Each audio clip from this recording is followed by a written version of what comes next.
निवडणूक प्रशिक्षणासाठी गैरहजर राहिल्याने मीरा रोडच्या आरबीके स्कूलच्या 113 शालेय कर्मचाऱ्यांवर मीरा भाईंदर पालिकेने लोकप्रतिनिधित्व अधिनियम 1951 चे कलम 134 अन्वये गुन्हा दाखल केला आहे। यात मतदान केंद्राध्यक्ष, PRO, मतदान अधिकारी कर्मचारी असे एकूण 113 कर्मचारी आहेत। मीरा भाईंदर महानगरपालिकेच्या सार्वत्रिक निवडणूक कार्यक्रम जाहीर करण्यात आला आहे।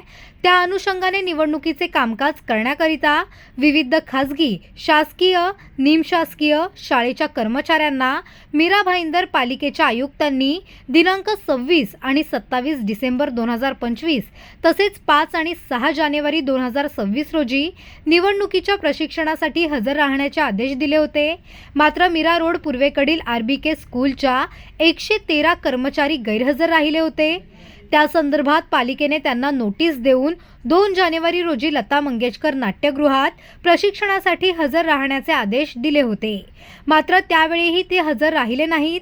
त्यामुळे शेवटी पालिकेने 113 शाळेच्या कर्मचाऱ्यांविरोधात मीरा रोड पोलीस ठाण्यात गुन्हा दाखल करण्यात आला आहे। महानगरपालिकेची सार्वत्रिक निवडणूक 15 जानेवारी 2026 रोजी आहे। त्या संदर्भात मीरा भाईंदर महानगरपालिकेने यापूर्वीच 3 वेळेस प्रशिक्षण दिलेले आहेत। 3 वेळेस प्रशिक्षण देऊन त्यांना नोटीस देऊनसुद्धा काही कर्मचारी ॲब्सेंट होते। जवळपास 113 कर्मचारी आरबीके स्कूल कनेकिया ह्या स्कूलचे 113 कर्मचारी वारंवार त्यांना सूचना देऊन त्यांना दूरध्वनीवर त्यांना सांगूनसुद्धा ते कर्मचारी प्रशिक्षणावेळेस हजर नव्हते, कार्यालय आदेशसुद्धा घेत नव्हते। त्यामुळे त्यांना कनेकिया पोलीस स्टेशनमध्ये काल रात्री गुन्हा दाखल करण्यात आले। मला तुमच्या माध्यमातून असं सांगायचं आहे की भविष्यामध्ये सुद्धा असेच किंवा उद्या 14-15 तारखेला जर कुठला कर्मचारी जर ॲब्सेंट राहील त्यावर मीरा भाईंदर महानगरपालिका